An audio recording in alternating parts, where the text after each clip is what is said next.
በሁለት ጉዳዮች ላይ ሀሳብ ለመስጠት ነው። አንደኛው ከዚህ ከመስሪያ ቦታ ጋር ተያይዞ በተነሳው ላይ በኋላ ክብርት ከንቲባችንም ትጨምራለች ወይም ምክትል ከንቲባውም ሊያነሳው ይችላል። ግን ደረጃውን የጠበቀ የመስሪያ ቦታ ከማቅረብ ጋር ተያይዞ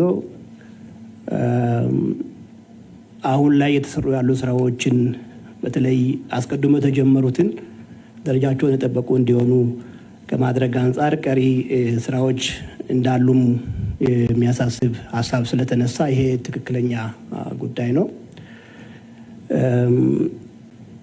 እንደ አጠቃላይ አዲስ አበባ ቅድም በሪፖርቱም ለመግለጽ እንደተሞከረው በጣም በአመት ከፍተኛ የስራ እድልን በመፍጠር 2.2 ሚሊዮን የሚጠጉ ዜጎችን ባለፉት 5 ዓመታት ተጠቃሚ ማድረግ የተቻለበት ስራ ነው የተሰራውና አስቀድሞ የነበሩ ሼዶች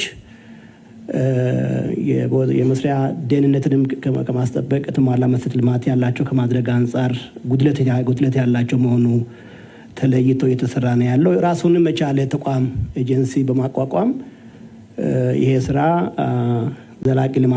ዘላቂነትን በሚያረጋግጥ መልኩ ነው የተሰራ ያለውና የተነሳው ኮንሰርን ትክክል ነው። በፍጥነትም የተሰራ ያለ መሆኑን ለማሳየት ነው።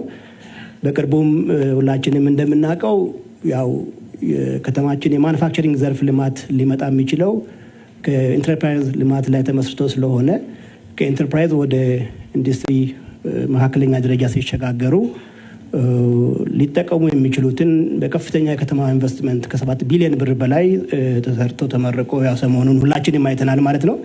ስለዚህ ሌሎችንም በግብርና በማኑፋክቸሪንግ የኮንስትራክሽን ግብዓት ማቅረቢያና በአገልግሎት ዘርፎች ያሉንን መስሪያ ቦታዎች ደረጃቸውን የጠበቁ እንዲሆኑ የተጀመሩ ስራዎች ተጠናክረው የሚቀጥሉ ነው የሚሆኑት ማለት ነው እና አስቀድሞ የነበሩትን በዚህ መልኩ እያደስን የከተማውን የልማት ደረጃ የጠበቁ እንዲሆኑ ለማድረግ ሰፊ ስራዎች የተሰሩ እንዳሉ ለማንሳት ነው። ከዛ ውጪ በኮሪደር ዙሪያ በወንዞችም ሆነ በመንገድ ኮሪደሮች ላይ እየተሰሩ ያሉ ደረጃቸውን የጠበቁ ሱቆች ወደዛ ደረጃ እያሸጋገርን የምንቀጥል መሆኑን ለማንሳት ነው። ከዛ ውጪ አንድ ከዘርፎች ምጥጥን ጋር ተያይዞ የተነሳ ሀሳብ አለ። በተለይ ከማኑፋክቸሪንግ ድርሻ ጋር ተያይዞ 26% ነው ለምንድን ነው እድገት ማሳየው የሚል ነገር ቀርቧል።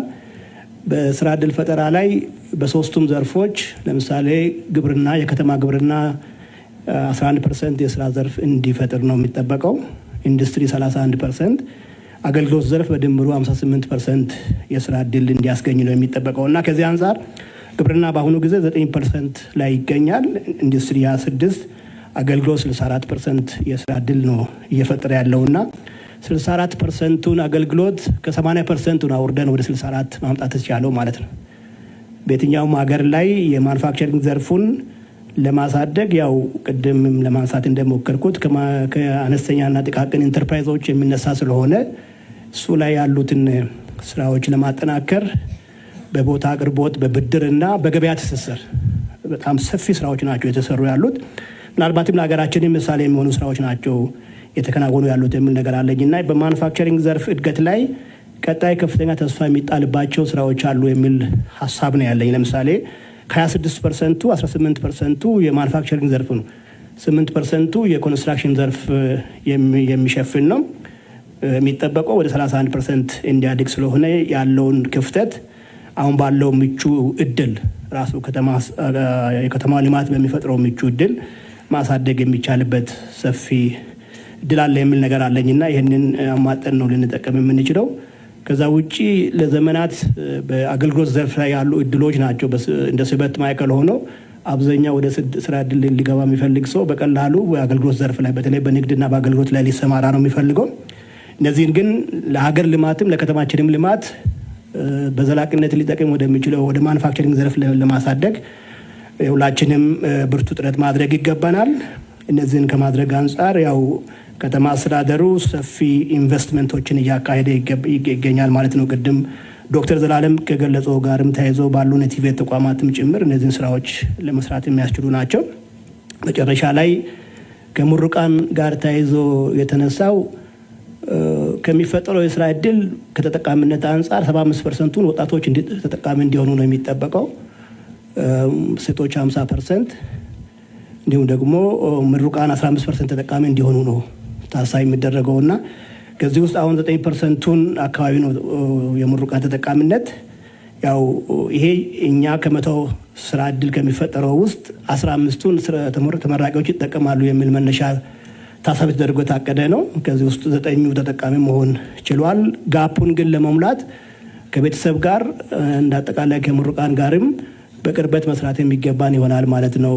ስራን የተገኘውን ስራ የሚፈጠረውን ጸጋዎችን ለይተን ከተማ አስተዳደሩ ያመቻቹ ስራዎች ላይ ተመራቂዎችም በፍቃደኝነት ተሳትፎ ተጠቃሚ ለመሆን ዝግጁ መሆን አለባቸው ማለት ነው። አንዱ ስራ እድል ላይ አንዱ ክራይቴሪያ የከተማ ነዋሪ መሆን አለበት።